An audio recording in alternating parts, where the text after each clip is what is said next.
अस्सलामुअलैकुम नाजरीन जी, मैं हूं नाइला भट्टी और आप देख रहे हैं न्यू बीबीसी न्यूज HD। आइए शामिल करते हैं आज की अहम खबर शामिल करते हैं न्यू बीबीसी न्यूज़ के bureau chief of Punjab Ali Mohammad Baloch की रिपोर्ट के मुताबिक लाहौर गुमनाम मसीहा रायवंड कैंसर केयर अस्पताल का मालिक मालूम नहीं कौन है। कैंसर का इलाज बिल्कुल मुफ्त। एशिया का सबसे बड़ा cancer hospital cancer care hospital Lahore के नज़दीक रायवंड तबलीगी जमात के मरकज़ के करीब वसी रकबा पे तामीर किया गया है। यह अस्पताल शौकत खानम अस्पताल से भी ज़्यादा जदीद मशीनरी से आरास्ता बताया जाता है। अस्पताल में दूर दराज से आए हुए लोगों के लिए क़यामगाह भी तामीर की गई है।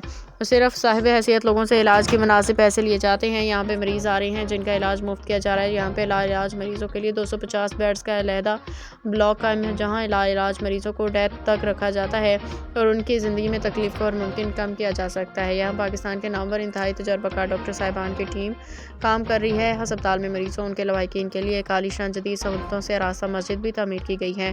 डॉक्टर शहरियार माहिर कैंसर अस्पताल के इंचार्ज ने बताया कि कोई साहिब जिनको वो भी नहीं जानते हैं रोज़ाना 250 मरीजों उनके लवाकिन के लिए खाना भिजवा रहे हैं।